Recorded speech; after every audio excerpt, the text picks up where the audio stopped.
여러분 안녕하세요. 미스터리 수사국에 오신 것을 환영합니다. 오늘 우리는 매우 추운 곳으로 떠나볼 겁니다. 바로 미국 알래스카입니다. 이곳은 땅은 넓고 인구는 적은 지역으로 그 면적은 영국의 6배에 달하지만 인구는 약 74만 명에 불과합니다. 오늘 이야기의 배경이 되는 도시 크레이그는 인구가 더더욱 적은 도시입니다. 이 도시는 프린스 오브 웨일스 아우터 캐치칸에 위치해 있으며 이 섬에서 가장 큰 도시입니다. 2010년 당시 이곳의 인구는 1201명이었으나 2020년에는 1036명으로 줄어들었지만 크레이그는 여전히 알래스카주에서 인구 순위 25위에 해당하는 도시입니다. 이곳은 외딴 지역에 위치해 있으며 기온도 낮지만 1인당 평균 소득은 72,000달러, 즉 9,935만 원에 달하며 미국 전체에서 8위를 차지할 만큼 높습니다. 또한 범죄율이 매우 낮아 이곳에 사는 사람들은 대부분 서로를 알고 지내는 편입니다. 하지만 이런 외진 곳에서 사건이 발생하면 그 충격은 상상을 초월합니다. 2004년 11월 14일 일요일, 이날 기온은 3도씨에 불과했습니다. 알래스카주 경찰 로버트는 그날 경찰서에서 근무 중이었습니다. 이른 아침 로버트는 지역 사냥꾼에게서 신고 전화를 받았습니다. 사냥꾼은 외딴 산속에서 불타고 있는 차량을 발견했으며 차 안에 사람이 있는 것 같다고 전했습니다. 신고를 받은 로버트는 즉시 다른 경찰들과 함께 현장으로 출동했고 그들이 도착했을 땐 크라이슬러 소형 트럭이 타고 있었습니다. 화재는 대부분 진압된 상태였지만 차는 이미 심하게 불타 원형을 알아볼 수 없을 정도였습니다. 경찰은 처음에 이 사건이 교통사고일 가능성이 있다고 생각했지만 곧 이 가설을 포기했습니다. 차량 뒷좌석에 여성의 시신이 발견된 것입니다. 시신은 운전석이 아닌 뒷좌석에 있었고 차량도 충돌로 인한 화재가 아닌 고의적인 방화로 불탄 것으로 보였습니다. 이 사건은 계획된 범행임이 분명했습니다. 불행히도 피해자는 불길에 심하게 타 숯덩이처럼 탄 상태였기 때문에 신원을 즉시 파악할 수 없었습니다. 경찰은 사건 현장에서 하루 종일 조사를 이어갔고 그날 저녁 한 남성의 전화가 걸려왔습니다. 신고자는 닥이라는 남성으로 아내 로리 워터맨이 갑자기 연락이 끊겼으며 그녀와 함께 자주색 클라이슬러 소형 트럭도 사라졌다고 알렸습니다. 로리는 크레이그의 특수교육 학교에서 보조교사로 일하며 지역사회에서 존경받는 인물이었습니다. 그녀는 항상 지역사회 활동에 적극적으로 참여했으며 퇴근 후에는 지역단체에서 자원봉사를 하곤 했습니다. 독실한 기독교 신자였던 로리는 주말마다 가족과 함께 교회에 참석하는 것을 잊지 않았습니다. 그녀의 남편 닥은 퇴역 군인으로 현재 부동산 중개인으로 일하고 있었습니다. 당 역시 아내와 마찬가지로 지역사회와 학교 활동에 열성적으로 참여했으며 그는 지역 교육위원회 의장으로도 활동 중이었습니다. 이 부부는 결혼한 지 여러 해가 되었고 2명의 자녀를 두고 있었습니다. 장남 제프는 이미 성인이 되어 부모님 집을 떠나 워싱턴주에서 대학을 다니고 있었습니다. 반면 막내딸 라셸은 당시 16살로 아직 고등학교에 재학 중이었으며 부모님과 함께 크레이그에서 거주하고 있었습니다. 일요일 저녁 닥으로부터 신고를 받은 경찰은 치아 대조를 통해 11월 15일 월요일에 사망자가 로리임을 최종 확인했습니다. 이후 경찰은 가족 구성원들을 개별적으로 조사했습니다. 닥은 주말 동안 모든 가족이 집에 없었다고 진술했습니다. 본인은 350km 떨어진 주노에 가서 교육위원회 회의에 참석 중이었고 제프는 이미 워싱턴주에서 독립해 생활하고 있었습니다. 라셸은 주말 동안 2700km 이상 떨어진 앵커리지에 가서 고등학교 배구대회에 참가했다고 설명했습니다. 한편 로리 본인은 주말에 상공회의소 연회에 참석했습니다. 14일 오후 닥과 딸 라셸이 함께 집으로 돌아갔을 때 로리는 집에 없었고 차고에 그녀의 소형 트럭도 보이지 않았습니다. 로리에게 전화를 걸어봤지만 휴대전화가 꺼져 있어 연락이 닿지 않았다고 진술했습니다. 닥은 주변 사람들에게 로리가 어디에 있는지 물어봤지만 아무도 그녀의 행방을 알지 못했습니다. 처음에는 닥과 라셸 모두 크게 걱정하진 않았습니다. 아마 로리가 볼 일이 있어 외출했는데 휴대전화 배터리가 나간 것일 수도 있다고 생각했기 때문입니다. 하지만 집에 들어간 후 이상한 점을 발견했습니다. 부엌 조리대 위에 빈 술병과 빈 와인잔이 놓여져 있었던 것입니다. 닥은 분명히 이 술병의 3분의 1 정도밖에 비지 않았던 것을 기억하고 있었고 무엇보다 로리는 술을 마시지 않는 사람이었습니다. 누가 이 술을 다 마신 걸까? 혹시 로리가 마음이 좋지 않아서 혼자 마신 걸까? 닥은 이런 의문을 품게 되었습니다. 그런데 로리의 차가 보이지 않는 상황이 닥을 더욱 불안하게 만들었습니다. 혹시 무슨 일이 생긴 걸까? 닥은 점점 두려워지기 시작했고 더 이상 기다릴 수 없다는 생각에 결국 그날 저녁 아내의 실종 신고를 했습니다. 경찰이 조사한 결과 로리는 토요일 밤에 상공회의소 연회에 참석했던 것이 확인되었습니다. 그러나 일요일 아침 항상 제 시간에 교회 예배에 참석하던 로리가 예배에 나타나지 않았습니다. 경찰은 로리의 집을 면밀히 수색한 끝에 몇 가지 단서를 발견했습니다. 경찰은 지하실 창문 바깥쪽에서 운동화 자국을 발견했으며 이를 통해 누군가 지하실 창문을 통해 집 안으로 침입했을 가능성을 추정했습니다. 또한 로리의 방바닥에서는 플라스틱 장갑의 손가락 끝부분 조각이 발견되었습니다. 그뿐만 아니라 로리의 침대에서는 나일론 밧줄의 섬유가 채취되었습니다. 집안에서 발견된 빈 술병과 술잔을 종합한 결과 경찰은 범인이 로리를 납치했을 가능성이 크다고 판단했습니다. 범인은 로리의 소형 트럭에 그녀를 태워 40마일, 약 64km 떨어진 외진 산간 지역으로 데려간 후 그녀를 살해하고 증거를 없애기 위해 차량에 불을 지른 것으로 추정했습니다. 문제는 이 범인이 과연 누구냐는 것이었습니다. 로리에게는 거액의 보험금이 없었고 집에서도 어떠한 재산도 도난당하지 않았기에 경찰은 재물을 노린 범행 가능성을 먼저 배제했습니다. 다음으로 경찰은 남편 닥을 조사하기 시작했습니다. 일부 소문에 따르면 닥이 혼외 관계를 맺고 있었으며 이것이 범행 동기가 될 수 있다는 의혹이 있었습니다. 그러나 경찰의 조사 결과 이를 입증할 만한 확실한 증거는 발견되지 않았습니다. 그리고 사건 발생 당시 닥은 명확한 알리바이가 있었고 그가 청부살인을 의뢰한 정황도 전혀 없었습니다. 이로써 닥의 혐의는 신속히 제외되었습니다. 로리의 아들 제프 역시 타지에 거주하고 있었으며 어머니와 별다른 갈등도 없었기 때문에 용의선상에서 배제되었습니다. 남은 사람은 딸 라셸이었습니다. 경찰이 라셸에 대해 심층 조사를 진행한 결과 중요한 단서를 하나 발견하게 되었습니다. 라셸은 당시 16살로 매우 영리한 학생이었습니다. 그녀는 학교 성적이 우수했을 뿐만 아니라 합창단에 참여하고 여자 배구팀과 소프트볼 팀의 일원으로도 활동했습니다. 하지만 이처럼 바쁜 학교 생활에도 불구하고 라셸은 자신이 사는 크레이그라는 작은 마을을 지루하게 느꼈습니다. 이곳은 연중 내내 눈이 쌓여있고 기온이 매우 낮으며 근처에 오락시설이 거의 없었습니다. 게다가 이 지역은 섬에 위치해 있어 외부로 이동하는 것도 불편했습니다. 라셸은 자신의 불만과 스트레스를 해소하기 위해 인터넷에 My Crappy Life, 내 지루한 인생이라는 블로그를 개설했습니다. 그곳에 일상 속 여러 가지 일들을 기록하며 자신이 사는 크레이그 마을에 대한 불만을 마음껏 쏟아냈습니다. 아마도 사춘기의 반항심 때문이었을 겁니다. 라셸은 점차 고딕 문화에 심취하기 시작했습니다. 그녀는 검은색 의상을 일부러 골라 입고 손톱도 검게 염색했습니다. 자신의 블로그에는 개 목걸이를 착용한 사진을 올리며 I'm nothing, 나는 아무것도 아니다 라는 문구를 남기기도 했습니다. 라셸은 어머니 로리와의 관계가 점점 긴장감을 띠고 있었습니다. 그녀는 엄마가 자신을 이해하지 못한다고 느꼈고 항상 어른의 시각으로 성인의 생각을 강요한다고 생각했습니다. 예를 들어 로리는 딸의 체중 문제를 걱정해 식단과 운동을 관리하도록 권유했습니다. 또한 라셸의 외출 시간을 제한하며 혼자서 오래 돌아다니는 것을 허락하지 않았습니다. 그뿐만 아니라 로리도 마녀술에 관한 책을 읽지 못하겠습니다. 그녀는 마법과 흑마법 같은 내용이 가족의 기독교 신앙과 충돌한다고 생각했기 때문입니다. 하지만 무엇보다도 라셸이 참을 수 없었던 것은 어머니가 자신의 남자친구를 탐탁지 않게 여긴 점이었습니다. 1년 전 라셸은 15살의 나이로 23살의 남자친구 브라이언 라델을 사귀기 시작했습니다. 브라이언은 지역에서 다크울프라는 컴퓨터 수리점을 운영하고 있었는데 가게 안에 보드게임 테이블도 마련해 학생 손님들을 유인했습니다. 라셸과 브라이언은 던전 앤 드래곤즈라는 게임을 통해 서로 알게 되었습니다. 하지만 두 사람이 만난 지 얼마 지나지 않아 브라이언의 가게는 파산하게 되었습니다. 가난에 시달리던 브라이언은 거주할 곳조차 없었고 결국 해변가의 낡은 배에서 생활해야 하는 신세가 되었습니다. 그의 삶은 매우 비참했습니다. 이런 상황에서 로리가 브라이언을 못마땅하게 여긴 이유는 충분히 이해할 수 있습니다. 성인 남성인 브라이언이 경제적 기반 없이 딸과 교제하는 것에 대해 어머니로서 불안과 반감을 가질 수밖에 없었을 것입니다. 라셸은 브라이언과 헤어진 후 16살이 되던 해에 또 다른 남자친구 제이슨 아란트를 만나게 되었습니다.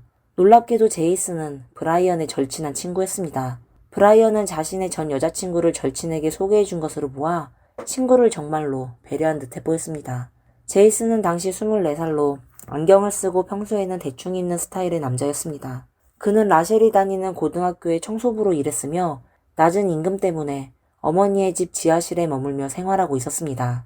제이슨은 큰 야망도 없었고 가장 좋아하는 일은 퇴근 후 콜라와 햄버거를 먹으면서 지하실에 틀어박혀 밤새 게임을 하는 것이었습니다. 그는 또한 불법 약물을 습관적으로 복용하는 문제가 있었습니다. 로리는 엄마로서 딸 라셸과 제이슨의 교제를 강하게 반대했습니다. 라셸이 16살에 불과한 반면 제이슨은 24살로 성인이었기 때문에 로리는 이 관계가 적절하지 않다고 여겼습니다. 오히려 첫 번째 남자친구였던 브라이언보다도 더 나쁜 선택이라고 생각했습니다. 로리는 딸의 외출 시간을 엄격하게 통제하며 밤늦게 제이슨과 만나는 것을 철저히 금지했습니다. 그러나 사춘기고 반항심이 강했던 라셸은 자는 척을 하다가 밤중에 몰래 빠져나가 제이슨을 만나곤 했습니다. 만약 두 사람이 직접 만날 기회가 없을 때는 이메일을 주고받거나 손편지를 작성하기도 했습니다. 그리고 그 편지들은 라셸의 친구인 존 윌번이 중간에서 전달했습니다. 이렇듯 엄마와 딸은 사소한 일로도 자주 다툼이 벌어졌습니다. 심지어 라셸의 블로그에 따르면 두 사람 사이에 신체적 충돌까지 있었던 것으로 보입니다. 비록 라셸과 어머니 로리 사이에 갈등이 있었지만 사건 당일 라셸은 명확한 알리바이가 있었습니다. 그래서 경찰은 곧바로 라셸의 남자친구인 제이슨에게 주목하기 시작했습니다. 로리의 지속적인 반대로 인해 제이슨과 라셸의 연애는 순탄치 못했으며 제이슨은 로리에 대해 강한 반감을 가지고 있었습니다. 따라서 경찰은 로리와 적대적인 관계에 있었던 인물로서 제이슨을 유력한 용의자로 지목했습니다. 경찰이 제이슨을 신문하자 그는 사건 당일 밤 브라이언과 함께 집에서 영화를 보고 있었다고 주장했습니다. 그는 프린세스 브라이드라는 영화를 봤다고 구체적으로 기억했습니다. 두 사람은 집에서 그 영화를 반복해서 시청하며 어디에도 가지 않았다고 말했습니다. 하지만 경찰이 신문을 거듭하자 24살의 제이슨은 결국 압박을 견디지 못하고 모든 것을 자백하고 말았습니다. 제이슨은 로리를 살해한 사람은 자신의 절친인 브라이언이라고 진술했습니다. 더 정확히 말하자면 자신과 브라이언이 공모해 범행을 저질렀지만 직접 손을 쓴 거는 브라이언이었다고 했습니다. 제이슨은 운전사 역할을 맡아 브라이언을 도왔을 뿐이라고 주장했습니다. 제이슨은 자신의 진술이 거짓이 아님을 증명하기 위해 경찰의 도청장치를 착용하고 브라이언에게 접근하는 것을 승낙받았습니다. 이 계획은 매우 순조롭게 진행되었습니다. 브라이언은 제이슨과 대화하는 과정에서 당일 범행의 전 과정을 명확하게 묘사했습니다. 이로써 경찰은 두 사람을 다시 체포하게 되었습니다. 경찰이 제이슨을 다시 신문했을 때 그는 라셸과 어머니 로리 사이의 갈등과 오랜 불화가 자신과 브라이언이 범행을 결심하게 된 주요 이유라고 밝혔습니다. 라셸은 학교에서 친구들과 동급생들에게 자신과 어머니 로라 사이의 불화에 대해 자주 이야기했습니다. 예를 들어 어머니가 다툼 도중 자신을 계단 아래로 밀쳤다거나 심지어 야구 배트로 때린 적이 있다고 주장했습니다. 라셸은 자신의 주장이 사실임을 증명하기 위해 멍자국을 친구들에게 보여주기도 했습니다. 처음에는 주변 사람들이 라셸의 이야기를 듣고 많은 동정을 보냈고 몇몇 친구들은 경찰에 신고하거나 학교에 알려한다고 권유했습니다. 그러나 라셸은 끝내 어떤 조치도 취하지 않았고 시간이 흐르면서 사람들은 그녀의 이야기를 의심하기 시작했습니다. 대부분의 사람들은 라셸이 그저 관심을 끌기 위해 지어낸 이야기라고 생각하게 되었습니다. When you were with Ms. Waterman, did she ever talk about her mother? Yes, she talked about her. I believe she might have said, like, I wish my mother would die or something, but I assumed it was normal teenage angst. Okay. Did she talk about what her mother would do to her? Yes, she said her mother called her fat. How many times did she mention this about? Frequently, every now and then? Every once in a while. Did she ever say anything about stairs? Yeah, I remember the stairs. What about that? She said her mother pushed her down the stairs or shoved her or something. She would talk about how her mom thought she was fat and would not feed her sometimes because she thought she was overweight. And I never really believed that. And anything about getting beaten? She would say some things about that sometimes, and it was just kind of like, that's not true. I remember the stair incident. She said that her mom had tried to knock her down the stairs. Okay. But you never saw any injury? No. Okay. She had told me that she would get grounded and that her mom wouldn't feed her, and that to me seemed entirely inaccurate. 라셸의 아버지 닥은 법정에서 증언하며 로리는 딸을 깊이 사랑했고 라셸이 잘못된 길로 빠질까 늘 걱정했다고 말했습니다. 비록 모녀 사이에 자주 다툼이 있었지만 로리가 딸에게 폭력을 행사하는 일은 절대 없었다고 주장했습니다. 닭은 라셸이 친구들에게 보여줬던 멍자국에 대해서도 설명했습니다.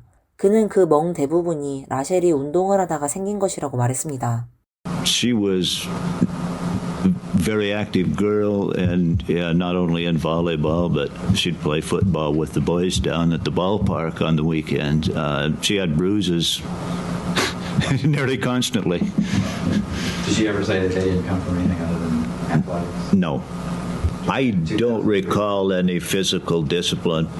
The minor discipline, sometimes she'd tell me, and sometimes it was the same thing. Sometimes it was a restriction, or we didn't always discuss minor discipline. Okay.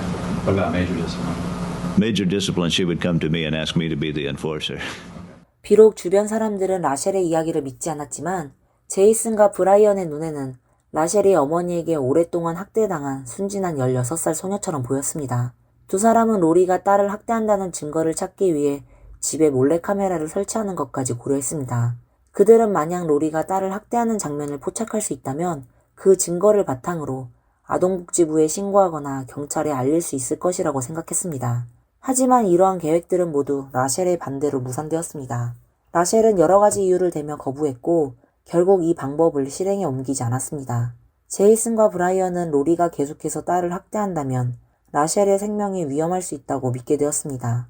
그래서 로리에게 직접적인 행동을 취하는 것 외에는 다른 방법이 없다고 결론지었습니다. 여러 차례의 신문 끝에 제이슨은 사실 로리를 해치자는 아이디어는 처음부터 라셸이 제안한 것이라고 자박했습니다. 라셸이야말로 사건의 진짜 주모자였던 것입니다. She said that she had been thrown down the stairs before. She had been struck with a baseball bat, been threatened with a knife. Mm-hmm. And did you tell her how you wanted to help? I asked her how I could help. What did she say? Well, she said that she had spoken with the police before on a previous occasion, because I had suggested that.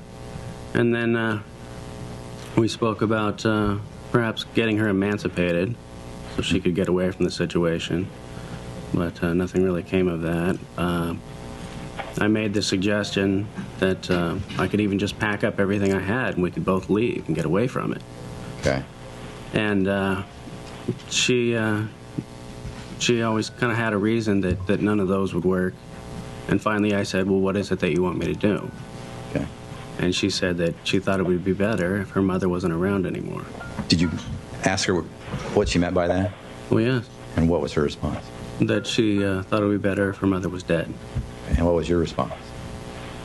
Well, I was obviously trepidatious about it, but I loved her and I already told her that I would do anything for her. Okay. And so at that point, I decided that I needed to enlist some help. 라셸이 불길하고 교활한 소녀라고 생각한다면 그녀가 만나던 남자친구는 그녀와 잘 어울렸던 것입니다. 제이슨은 다른 사람들을 이용했기 때문에 라셸을 전혀 잃지 않았습니다. 그는 점차 라셸 주변의 친구들, 특히 16살 나이의 남자친구들에게 위협을 가하고 라셸을 고립시키기 시작했습니다. 또한 이전에 연애 편지를 전달하는 데 도움을 준 존 윌번도 포함되었습니다. 제이슨은 라셸이 로리를 제거하도록 도와주기로 결정했지만 스스로 하고 싶지 않았습니다. 그래서 그는 그의 좋은 친구인 브라이언을 생각하고 그가 직접 움직이도록 요청했습니다. 그가 성공하면 그는 라셸과 계속 사랑할 수 있을 것이고 실패해서 경찰이 찾아오면 직접 브라이언을 신고하면 되니까요. 결국 사람을 해친 사람은 브라이언이며 자신은 그저 도와주는 운전자일 뿐이었습니다. 제이슨은 브라이언에게 빨리 살해 계획을 실행하라고 재촉하기 위해 브라이언에게 자신과 같이 라셸의 영상을 보다가 그녀의 엄마를 보고 야구방망이를 들고 달려들어 때리라고 했습니다. 이 속임수는 브라이언을 자극하고 가능한 빨리 계획을 이행하기로 결정했지만 실제로 이 모든 것은 제이슨이 그를 속인 것이었습니다. How long had you known Jason? Since we were both 16. Were you friends or was it deeper than that? Blood brothers. And for me, I was raised, an oath is an oath, you keep it. And to me that meant anything that was mine was his. I mean, he could ask for the shirt off my back, my money, my boat. And sometimes he did ask for stuff like that. And I mean, Jason even brought it up to me that if I didn't do something, and something happened to Rochelle, I was responsible for that. If she got hurt, if she got killed, that it would be my fault. So I decided to go along with it. Did you not see any reason why he would lie to you because you were blood brothers? There was that, but I thought he was a good person. I thought that, he wouldn't lie about something like that. 로리를 제거하는 방법에 대해 두 사람은 여러 번 의논했습니다.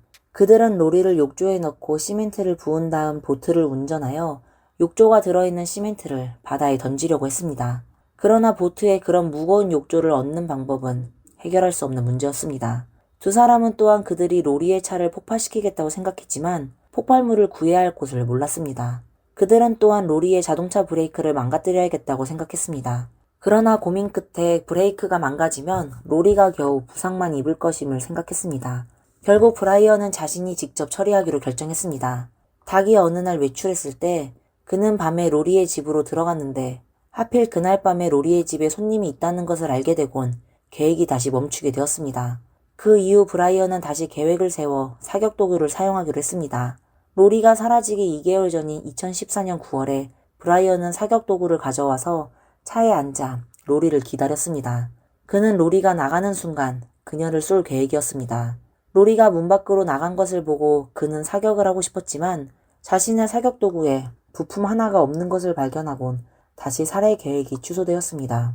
연이은 실패에도 불구하고 브라이언은 포기하지 않고 2014년 11월 13일 그는 최종 계획을 실행에 옮겼습니다. 그날 밤 로리는 지역 상공회의소 연회에 참석했습니다. 저녁 9시 30분경 연회에 참석한 사람들이 로리가 차를 몰고 떠나는 모습을 목격했습니다. 집에 돌아온 로리는 매우 피곤한 상태였고 곧 잠옷으로 갈아입고 침대에 누워 잠들었습니다. 얼마 지나지 않아 제이슨은 차를 몰고 브라이언을 데리고 로리의 집에 도착했습니다.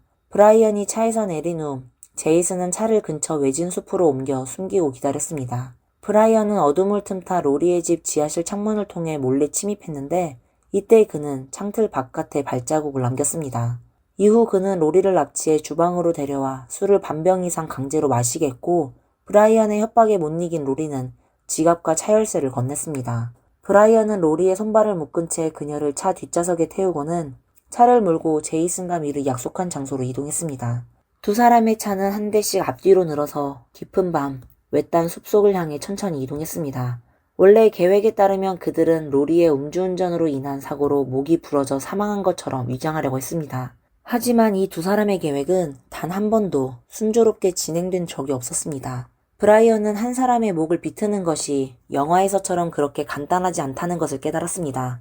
그는 한참을 시도해봤지만 어떻게 해야 할지 전혀 몰랐고 브라이언은 이 중요한 순간에 자신이 영화에 속았다는 사실을 깨달았습니다. 하지만 이미 이를 저지른 이상 브라이언과 제이슨은 포기하지 않았고 제이슨의 도움을 받아 결국 로리는 목숨을 잃고 말았습니다.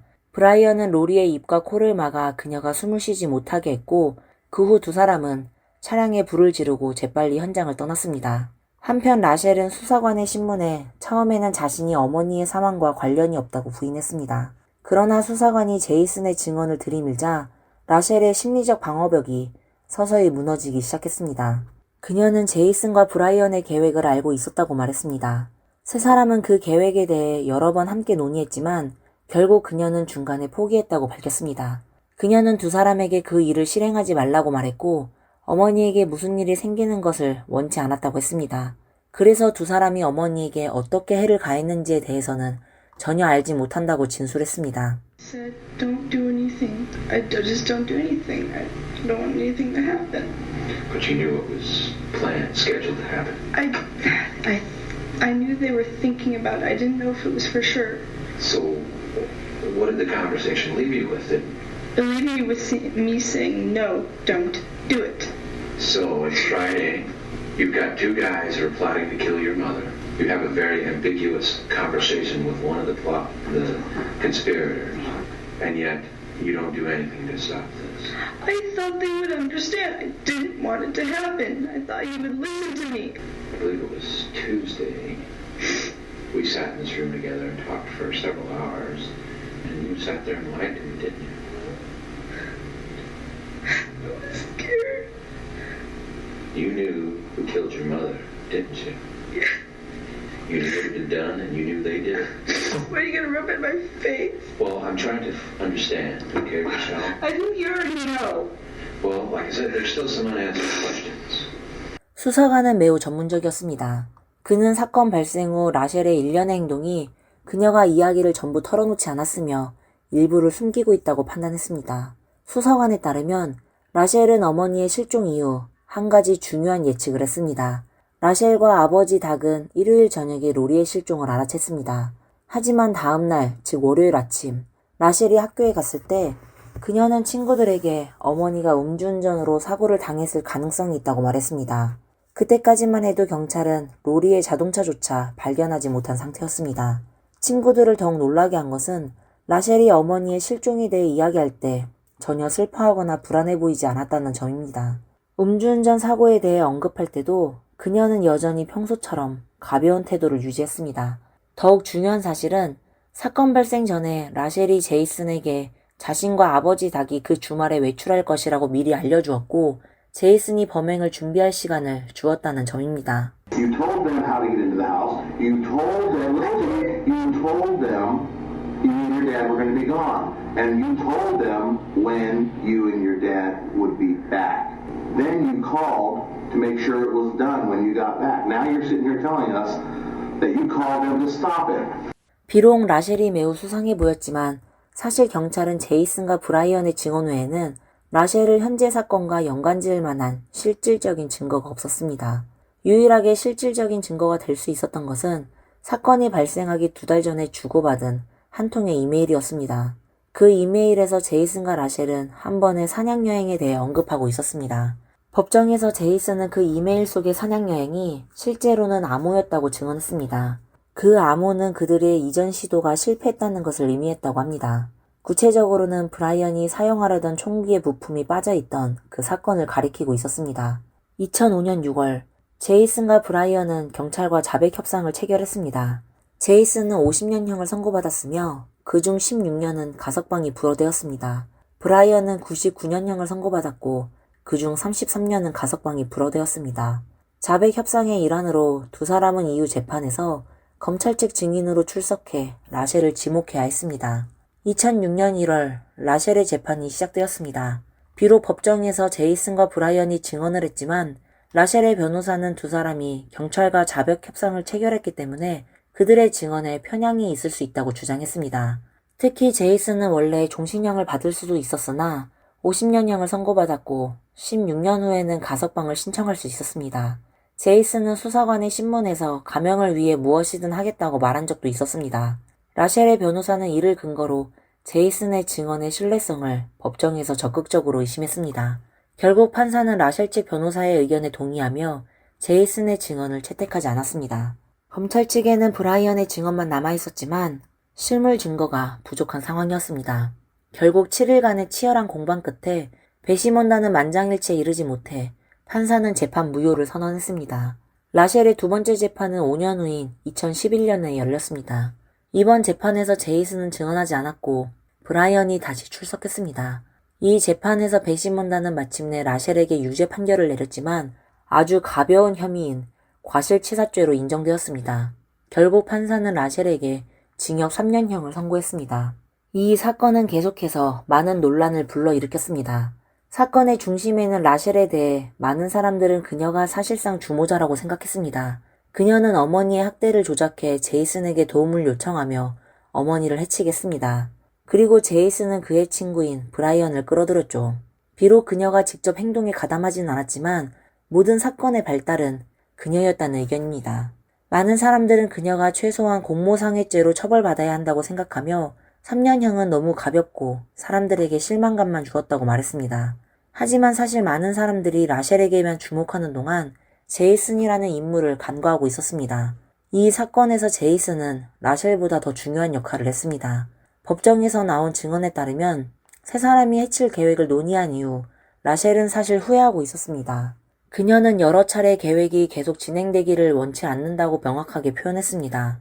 또한 제이슨에게는 헤어지자고 했습니다. 그녀는 자신이 아직 너무 어리며 18살 이후에 다시 연애를 하고 싶다고 했습니다. 왜냐하면 제이슨이 그녀의 친구와 동료들을 하나씩 이간질하고 협박하고 있다는 것을 이미 느끼고 있었기 때문입니다. 제이슨의 통제 욕구는 이미 그녀에게 경고 신호로 다가왔습니다. 그러나 라셸의 이별 통보에 제이슨은 견딜 수 없었습니다. 그는 라셸이 분명 어머니 로리의 의견에 따랐다고 생각했고 라셸과 계속 함께하기 위해 그는 반드시 로리를 제거해야 한다고 느꼈습니다. 그래서 그는 친구 브라이언을 속이고 설득하여 범행에 가담하게 했습니다.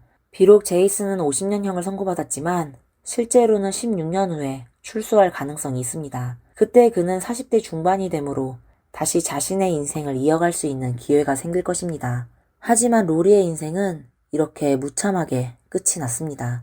3년의 형기를 마친 후 라셸은 출소했습니다. 그녀는 이전의 대부분의 흔적을 지우고 새롭게 글을 쓰기 시작했습니다. 그녀는 항상 증오하던 곳인 차가운 알래스카를 떠나 지금은 플로리다로 이주했다고 합니다. 그곳은 햇살이 가득하고 연중 따뜻한 곳이죠. 라셸은 결국 성공했습니다. 그녀는 자신이 싫어하던 곳에서 그리고 그녀가 어머니로부터의 구속이라고 여겼던 것들에서 벗어났습니다. 그러나 이 모든 것들이 과연 가치가 있었을까요? 오늘의 이야기는 여기까지입니다. 라셸과 그녀의 두 전 남자친구에 대해 다들 어떻게 생각하시나요? 댓글로 여러분의 생각을 남겨주세요. 지금까지 미스터리 수사국이었습니다. 다음 영상에서 다시 뵙겠습니다. 감사합니다. 안녕하세요. 미스터리 수사국에 오신 걸 환영합니다. 2018년 중국 여배우 위안리가 소셜미디어에 올린 폭로가 실시간 검색어에 올랐습니다. 그녀는 이렇게 말했습니다. 연예계에서 벌어진 무서운 이야기를 하나 할게요. 어떤 여자 연예인들은 유명해지기 위해 채식을 하고 불교에 귀의하며 좋은 배역을 달라고 부처님께 기도해요. 그런데 일부는 태국에서 어린아이의 영혼을 청해와요. 그 영혼이 와서 뭐든지 다 해준대요. 배역 같은 건 아무것도 아니라고 하더군요. 또 어떤 여자 연예인들은 고인의 시신에서 추출한 기름으로 립스틱을 만든대요. 그 립스틱을 바르면 반드시 유명해진다는 소문도 있죠. 2010년 전후로 어린아이 영혼이나 불패 같은 물건들이 중국에서 유행하기 시작했습니다. 이 유행의 배경에는 여러 스타들이 이끌었던 트렌드가 있었습니다. 2012년 말 중국 영화 타이큐가 개봉하면서 태국 불패가 더욱 인기를 끌게 되었습니다. 그동안 온라인에서는 많은 연예인들이 불패를 모시거나 어린아이 영혼을 키운다는 소문이 꾸준히 퍼졌습니다. 그러던 중 위안리의 폭로는 마치 연예계 내부인이 나서서 이 사건이 실제라는 것을 인정하는 셈이 되었습니다. 그녀의 댓글창은 금세 뜨거워졌습니다. 그렇다면 정말로 불패를 모시면 운명을 바꿀 수 있을까요? 스타들이 어린아이 영혼을 키우다가 오히려 더 불행해졌다는 이야기는 사실일까요? 오늘 우리는 불패 뒤에 숨겨진 이야기를 함께 나누어 보려 합니다. 불패는 원래 부처님께 예배드리기 쉽게 하기 위해 불상에서 파생된 것입니다. 그래서 넓은 의미에서 불상이 새겨져 있으면 그걸 불패라고 부를 수 있습니다. 이후 전승과 변화를 거치면서 불패는 정패와 은패로 나뉘었습니다. 두 가지의 주요 차이점은 제작 시 사용하는 재료에 있습니다. 은패는 주로 좋지 않은 재료를 사용합니다. 예를 들어 유골이나 묘지의 흙 같은 것들입니다. 반면 정패의 제작 재료는 주로 사원의 흙, 향로의 재, 꽃가루, 금가루, 금, 은, 동, 철 등 금속류입니다. 또한 정패는 대부분 정식 사원에서 제작되며 불패에 영험한 힘을 부여하는 의식은 주로 정식 사원의 승려들이나 올바른 법사들이 수행합니다. 반면 은패는 주로 비정규적인 무당들이 의식을 주관합니다. 정패 외에도 은패를 선호하는 사람들은 많습니다. 정패에 비해 은패가 목표를 더 빨리 실현시켜준다는 이유 때문입니다. 하지만 은패에는 많은 금기가 있으며 이를 잘못 다루면 오히려 자신에게 재앙이 닥칠 수 있습니다. 2002년 7월 31일 여름의 어느 저녁 중국 상하이 지강구의 한 아파트에서 비극적인 사건이 발생했습니다. 여성 사망자는 아름다운 외모를 가진 인물로 평범한 사람은 아니었습니다. 그녀는 바로 홍콩의 유명 여배우 폴린 찬이었습니다. 폴린이 세상을 떠났을 때 그녀의 나이는 겨우 29살이었습니다. 그녀는 자신의 고향인 상하이에서 짧고도 비참한 생을 마감했습니다. 안타깝게도 그녀의 유일한 아들은 태어난 지 40일이 조금 넘었을 뿐인데 영원히 엄마를 잃고 말았습니다. 폴린의 거처에서 경찰은 그녀가 어머니에게 남긴 유서를 발견했습니다. 그 내용 중 일부는 이렇습니다. 엄마, 소야에게 전화해주세요. 폴린이 떠났다고 전해주시고 건강 잘 챙기라고 해주세요. 폴린은 세상을 떠나기 전까지도 그를 계속 사랑했어요. 나는 그 누구도 그를 모욕하는 것을 허락하지 않아요. 그리고 증지위, 양가휘, 황백명, 진백상에게도 안부 전해주시고 작별 인사를 전해주세요. 어떤 일들은 친구가 도울 수 있지만 어떤 일들은 친구가 도울 수 없는 것들이 있답니다. 소야는 폴린찬이 대만의 재벌 황런중을 부르던 애칭입니다. 당시 폴린이 사랑 때문에 목숨을 끊은 사건은 대중들 사이에서 큰 화제가 되었습니다. 2005년 황런중의 양딸 중 한 명인 세첸후이가 언론에 폭로하기를 폴린이 생전에 어린아이 영혼을 모셨다고 밝혔습니다. 이 사실은 폴린의 죽음에 더욱 신비로운 색채를 더했습니다. 폴린은 1973년 상하이에서 태어났습니다. 그녀의 어린 시절 기억 속에는 부모님의 사랑은 없고 끝없는 다툼과 물건이 깨지는 소리뿐이었습니다. 폴린이 4살이 되던 해 부모님은 이혼을 했고 그 후 아버지는 그녀의 인생에서 사라졌습니다. 얼마 지나지 않아 어머니 역시 폴린을 짐처럼 여겨 외할머니에게 맡기고 혼자 홍콩으로 떠났습니다. 폴린은 외할머니 손에서 자라다가 12살이 되어서야 어머니와 함께 홍콩으로 가게 되었습니다. 하지만 도박을 좋아했던 어머니는 점점 예뻐지는 폴린을 돈벌이 수단으로 여겼습니다. 폴린이 15살이 되었을 때 175cm의 큰 키를 가진 그녀는 어머니의 추천으로 모델 회사에 입사하게 되었습니다. 어머니는 여자가 공부를 많이 해봐야 소용없어.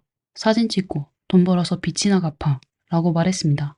1990년 어머니는 또다시 폴린을 아시아 미스 대회에 참가시켰습니다. 비록 수상은 하지 못했지만 폴린의 큰 키와 아름다운 외모는 영화사들의 눈길을 끌었습니다. 대회 이후 어머니는 폴린과 함께 성인 영화 에로틱 고스트 스토리 3의 계약을 맺었습니다. 그때 폴린은 겨우 17살로 독립적으로 계약을 맺을 나이도 아니었습니다. 친구들에 따르면 폴린은 자주 촬영장에서 울었다고 합니다. 울고 나서 다시 일을 이어가고는 했습니다. 많은 사람들이 말하길 영화 속 폴린의 눈빛에는 항상 슬픔이 묻어 있었다고 합니다. 지금 와서 돌이켜보면 그 눈빛은 그녀 내면의 진정한 고통을 드러낸 것일지도 모릅니다. 영화 출연으로 유명세를 탄 후 폴린의 어머니는 그녀에게 8편의 성인 영화를 연이어 계약하게 했습니다. 그렇게 폴린은 이 길에서 더 이상 되돌아갈 수 없게 되었습니다. 그러다 1994년 폴린은 영화 From China with Love에서 처음으로 여성 첩보원 역할을 맡아 카메라 앞에서 옷을 제대로 입고 연기할 수 있었습니다. 영화 속 폴린은 섹시하고 아름다웠으며 몇 번의 회전하는 장면은 관객들에게 깊은 인상을 남겼습니다. 사람들은 이것이 그녀가 연기 활동의 중심을 바꾸는 좋은 시작이라고 생각했습니다. 하지만 그 무렵 폴린은 산부인과 질환을 진단받았고 결국 일을 중단하고 요양에 들어가야 했습니다. 반년 후 병은 나았지만 그녀의 연애 활동은 다시 제자리로 돌아왔습니다. 더 이상 출연할 작품도 없었고 광고 계약도 성사되지 않았죠. 가끔 찾아오는 영화사들마저 여전히 성인 영화 제작사들이었습니다. 1993년 폴린은 홍콩 배우 막소총과 촬영장에서 만나 교제를 시작했습니다. 하지만 막소총은 유명한 바람둥이로 알려져 있었습니다. 얼마 지나지 않아 폴린은 그의 배신을 당했고 공개적으로 그가 좋은 사람이 아니라고 비난한 후 두 사람은 공식적으로 결별했습니다. 인생의 가장 힘든 시기에 대만 재벌 황런중이 폴린을 열심히 따라다니기 시작했습니다.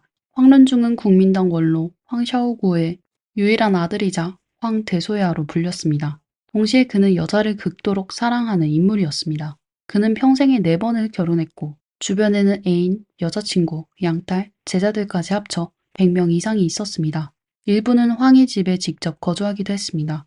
황런중의 집에는 30명이 동시에 앉을 수 있는 거대한 소파가 있는 거실이 있었고 외출할 때마다 그는 반드시 여러 명의 미녀를 데리고 다녔습니다. 그는 여자는 내 인생의 원동력이야. 여자가 없으면 나는 밥도 먹지 못해. 라는 말을 자주 했습니다. 여자를 따라다닐 때 황런중은 꽃과 선물뿐만 아니라 여성을 감동시키는 방법도 알고 있었습니다. 예를 들어 그는 폴린에게 성인영화 배우라는 꼬리표를 떼어주겠다고 약속했고 사람을 대하는 법과 처세술도 가르쳐 주었습니다. 아버지의 사랑을 한 번도 느껴보지 못했고 그토록 누군가에게 관심을 받아본 적이 없었던 폴린은 순식간에 감동했습니다. 결국 그녀는 자신보다 33살이나 많은 황런중의 곁에 남아 그의 양딸이 되었습니다. 다른 사람들 앞에서 폴린은 황런중을 양아버지라고 불렀지만 사적으로는 아빠 또는 소야라고 불렀습니다. 교제 초기에 황런중은 폴린을 매우 사랑했고 그녀의 말을 잘 따랐습니다. 각종 명품 의류와 핸드백을 마음껏 사줬으며 폴린의 집에는 가격표조차 떼지 않은 명품들이 산처럼 쌓였었습니다. 황런중은 폴린에게 10,000만 위안 상당의 목걸이도 선물했습니다. 그뿐만 아니라 황런중의 한 친구는 한 번은 황런중이 폴린과 식사 약속을 했는데 폴린이 일 때문에 오랜 시간 늦었음에도 황런중이 그녀를 기다리며 혼자 식사를 하지 않았다고 전했습니다. 人家跟我讲说黄元生在香港，然后约 Pauline 吃饭，那 Pauline 很晚才到，Pauline 没有到，他就开心。Pauline 到了，他就很开心地吃饭。 하지만 황런중 같은 사람에게 폴린만을 영원히 사랑하는 것은 불가능한 일이었습니다. 그가 다른 여자를 데리고 집에 돌아오면서부터 폴린은 그를 잃을까봐 걱정하기 시작했고 감정과 행동이 통제불능 상태에 빠졌습니다. 그녀는 술을 마시고 난동을 부리며 황의 집안에서 술주정을 부렸고 황런중의 한계를 계속해서 시험했습니다. 결국 황런중은 그녀에게 거액의 이별금을 주고 영국으로 유학을 보내기로 했습니다. 그러나 폴린은 공부를 하지 않았고 영국에 도착한 지 2달 만에 그 돈을 모두 써버렸습니다. 이후 그녀는 다시 대만으로 돌아와 황런중에게 재결합을 요청했지만 그는 받아들이지 않았습니다. 이후 사회에서는 폴린이 양아버지의 마음을 되돌리기 위해 은폐를 차고 어린아이 영혼을 길렀다는 소문이 돌기 시작했습니다. 1998년 4월 폴린은 홍콩의 한 주간지와 인터뷰 중 갑자기 입고 있던 드레스를 내려 기자들이 사진을 찍도록 내버려 두었으며 자신에게는 영원히 지켜주고 있다고 주장했습니다. 같은 해 6월 폴린은 한 영화의 시사회에 참석해 인터뷰 도중 이렇게 말했습니다. 저는 대만에서 이렇게 오랫동안 활동해왔지만 저를 둘러싼 건 늘 부정적인 뉴스뿐이었어요. 저도 사람입니다. 이렇게 많은 압박을 견디기는 힘듭니다. 말을 마친 후 그녀는 많은 기자들 앞에서 갑자기 날카로운 물건을 꺼냈고 현장은 순식간에 혼란에 빠졌습니다. 1999년 3월 폴린은 다시 황런중의 집 앞에 찾아가 그를 만나려고 했지만 거절당했습니다. 그러자 그녀는 황런중의 집 앞에서 옷을 벗고 약을 먹기 시작했습니다. 다행히 이웃이 그녀를 구해냈지만 그 후로 폴린은 더욱 이성을 잃었습니다. 1999년 10월 폴린은 타이베이에서 일본으로 비행기를 탔으나 수면제를 소지하고 있어 일본 입국이 거부되었습니다. 이후 그녀는 타이베이 공항으로 강제 송환되었고 타이베이에 도착한 후 공항에서 큰 소란을 일으켰습니다. 폴린은 공항뿐만 아니라 경찰서에서도 난동을 부린 적이 있었습니다.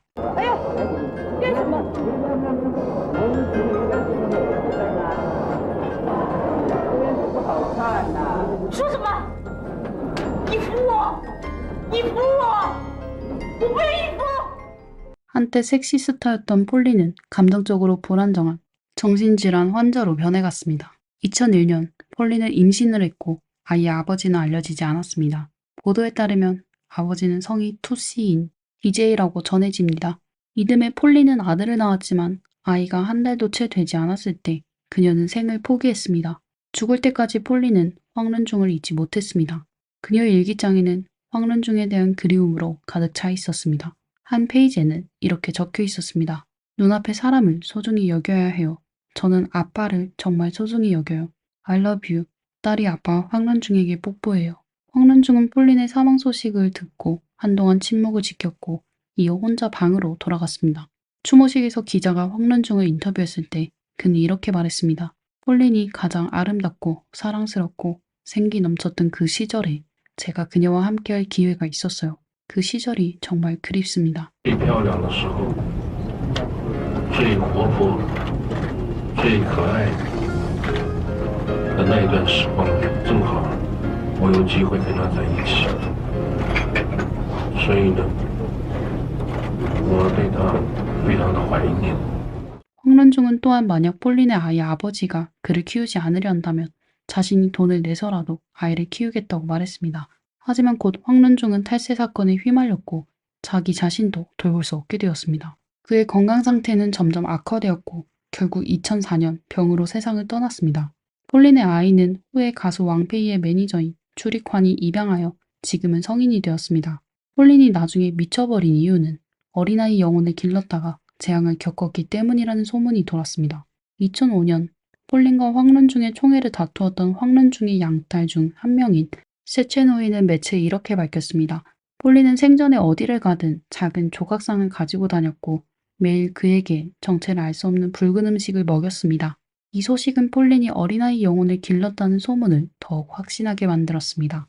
특히 언급할 만한 점은 폴린이 모셨던 영혼과 구먼통은 본질적으로 다르다는 것입니다. 구먼통은 비록 은폐이지만 제작할 때 법사들은 신중하고 경건한 태도로 임합니다. 그들은 눈을 감고 명상하며 사고로 세상을 떠난 어린아이의 영혼에게 9만 톤 조각상이 들어와 줄 것을 간청합니다. 만약 영혼이 이를 거절한다면 법사들은 강제로 영혼을 붙잡지 않습니다. 또한 9만 통을 모시는 사람들도 법과 불교 계율을 어기지 않는 범위 내에서 9만 통을 공양해야 합니다. 9만 통은 자신의 힘을 적절하게 사용해 사람을 돕고 선행을 쌓아 빠른 시일 내에 윤회하여 인간으로 다시 태어나거나 부처가 되는 길을 걷습니다. 하지만 폴린이 모셨던 영혼은 다릅니다.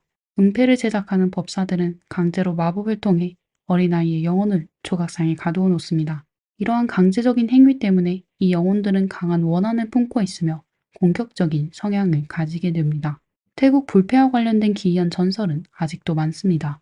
많은 홍콩 배우들의 영향으로 불패는 2013년 전후로 인기를 절정에 달했습니다. 하지만 최근 몇 년 동안 그 인기는 하락세를 보이고 있습니다. 일부 사람들은 각종 초자연적인 소문들이 사람들에게 심리적 불안을 조성하여 더 이상 불패를 모시지 않게 된 것이라고 말합니다. 이것이 이유 중 하나일 수는 있지만 진짜 이유는 초자연적 사건 때문이 아니라 좋지 않은 상인들이 시장을 혼란스럽게 만든 데 있습니다. 앞서 태국 불패는 정패와 은패로 나뉜다고 말씀드렸지만 언급하지 않은 또 다른 종류가 있습니다. 바로 상업패입니다. 상업패는 상인들이 돈을 목적으로 공장에서 대량 생산하는 불패를 말합니다. 이러한 불패는 일반적으로 정교한 디자인과 아름다운 문양을 가지고 있습니다. 조금 나은 상업패는 태국 사원으로 가져가 승려에게 축복을 받기도 하지만 대부분의 상업패는 생산된 직후 바로 시장에 내다 팔립니다. 이런 경우 상업패는 예술품에 불과합니다. 여기서 축복과 가피는 다른 개념입니다. 축복은 불패의 소유자와 불패에 대해 승려가 축복하는 의식으로 대개 몇 분이면 끝납니다. 반면 가피는 고승이 자신의 법력이나 신분, 경문, 법인의 힘을 빌려 어떤 물건에 특별한 능력을 부여하는 과정입니다. 불교에서는 가피가 매우 체력과 법력을 소모하는 일이라고 봅니다. 그래서 한 고승이 하루에 가피할 수 있는 불패의 수는 극히 제한적입니다. 2013년 한 온라인 보도에서 중국의 불패 시장이 매우 혼란스러우며 진짜와 가짜 불패를 구독하기 어렵다는 내용이 지적되었습니다. 태국에는 존재하지 않는 불패 종류가 중국에서 유독 성행하고 있다는 것입니다. 불패 판매에 종사하는 장씨성을 가진 남성은 기자에게 태국에는 나비패나 거미패 같은 것은 전혀 존재하지 않지만 중국에서는 매우 인기가 많고 가격도 비쌉니다. 이 모든 것은 상업패로 외국 시장을 겨냥해 만들어진 것이죠. 라고 말했습니다. 이러한 불패는 공장에서 생산되며 가격도 매우 혼란스럽습니다. 사실 돈을 주고 효과 없는 상업패를 샀다면 그나마 덜한 일입니다. 가장 나쁜 경우는 누가 만든지도 모를 은패를 들여오는 것입니다. 이에 대해 어떤 사람들은 그렇다면 내가 직접 태국 사원에 가서 불패를 받으면 그게 진짜 정패겠죠? 라고 말할 수 있습니다. 하지만 그것도 반드시 그렇지는 않습니다. 2019년 11월 한 태국 네티즌이 파타야 농켓야의 사원 앞에서 찍은 영상이 뜨거운 논란을 일으켰습니다. 이 네티즌은 사원에 들어가 참배하려 했으나 사원 관계자에 의해 입구에서 제지당했습니다. 사원 측은 그에게 이곳은 중국인 관광객만을 위한 곳이라고 설명했습니다. วัดไทยนะคะแต่เข้าไม่ได้งงใจวัดไทยนะคะเข้าไม่ได้เข้าไม่ได้แต่คนในห้างเข้าไปชมในวิหารนี่นะห้ามมานะคะทุกคนได้เฉพาะคนจีนนะคะ 태국 사원에 태국인이 들어가지 못하고 중국인들만 들어갈 수 있는 이유는 무엇일까요? 2015년 치앙라이에 있는 한 사원은 중국 관광객들의 불문명한 행동에 불만을 품고 잠시 중국 관광객들의 출입을 금지한 적이 있었습니다. 그런데 겨우 4년 만에 중국 관광객의 지위가 이렇게 큰 변화를 겪은 이유는 무엇일까요? 파타야 농켓야의 사원의 주지는 나중에 언론과의 인터뷰에서 그 이유를 밝혔습니다. 주지에 따르면 중국 관광객들이 합법적으로 사원을 임대했고 정부 기관의 허가를 받았다고 합니다. 중국 관광객이 없을 때는 사원이 문을 닫는다고 설명했습니다. 중국 관광객들에게서 얻은 수입은 사원의 발전을 위해 사용된다고 덧붙였습니다.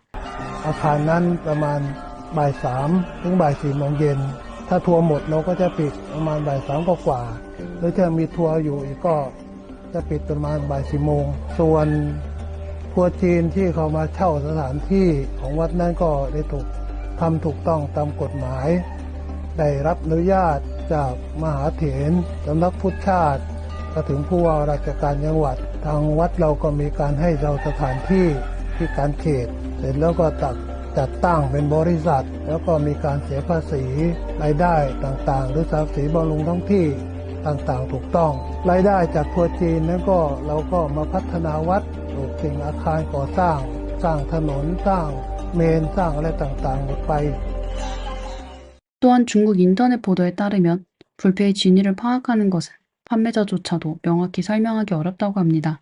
증서 한 장이나 고승과 찍은 사진만으로는 불패의 진정한 출처를 설명하기 부족하다는 것입니다. 불패를 판매하는 상인들 중 소비자에게 완전한 정보를 제공하는 곳은 거의 없으며 시장 자체가 혼란스럽습니다.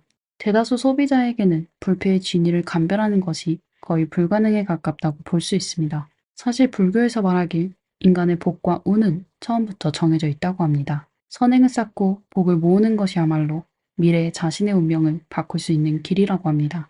폴린의 죽음에 대해 많은 사람들이 그녀가 모시던 작은 영혼에게 복수를 당했다고 말했지만 그들은 폴린이 젊은 시절부터 가득했던 깊은 슬픔을 간과했습니다.